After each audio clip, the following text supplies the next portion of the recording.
My first job was flipping burgers, dreaming of the day I'd escape. Well, you certainly did that. Episode 710. This one was written by one of my favorite humans, Nikki Goldwasser. Hi, Nikki. Hi, Jason. I'm so proud of the writer that you've become. I have to say, you know, you've been with the show for years and years, but as a writer for only 2 years. 2 seasons.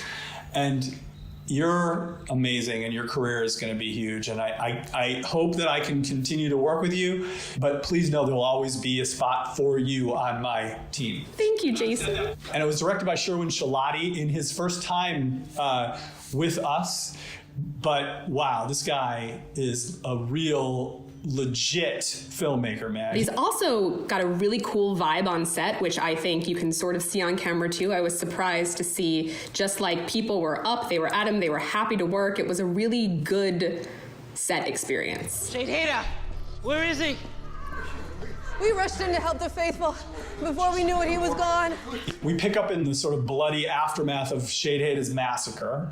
Obviously, that's going to change things. It's going to leave a mark on Sanctum. He's now on the loose, and our heroes are going to have to try to find him. In the flesh. Again. He's able to start getting a little contingent of followers, but I think for him the question is, how does he get other followers? How does he get all of Wong Crew to follow him, which is what he wants. And you still have an Indra problem on your hands in any event. Your path to the throne leads through me. I was hoping you'd say that. We really do get to see the sort of Adina Porter, J.R. Bourne, head-to-head, that whole sort of Indra and Shade Hader relationship coming to a head in this episode.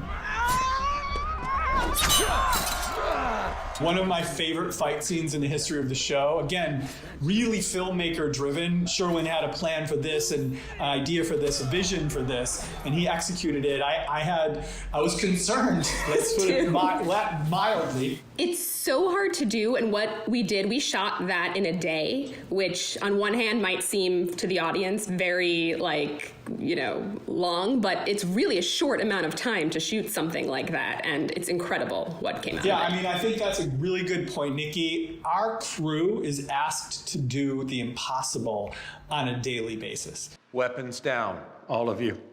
Clark is in Bardo. Why the hell do they think I have the flame in my head? That was for one day over 100 years ago.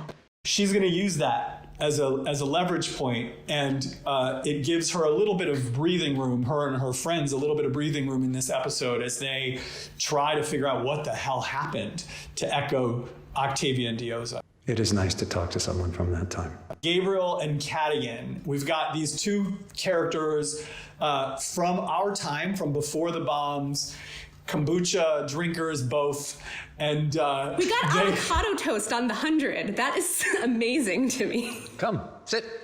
I think you'll enjoy this. There's some things from our time. Cadigan is from our time. He would be alive right now. He is a millennial, and the fact that he's a person sort of experiencing all the stuff that we are experiencing in the world, and how that's affected his point of view, I think is a really important, interesting thing. We don't normally get, this show feels so futuristic, and we don't normally get a chance to see characters from our world, but we have Cadigan and Gabriel and Dioza and several characters who are from our world now, and so it's really fun to get to play with that and see how living now has contributed to the world that our characters are living in the story. Yeah, it's a great point. We know that the world leading up to the apocalypse was really, really going to hell in a handbasket. And unfortunately, it feels like that on a day-to-day basis sometimes these days. Yeah, and Gabriel's had a different experience. He's also realized what elevating himself or watching Russell elevate himself to the level of a god can do with the negative aspects of that. And so they've taken similar journeys, but have come to two very different conclusions, which is fun. What did I miss? Not much. Just that I'm a genius.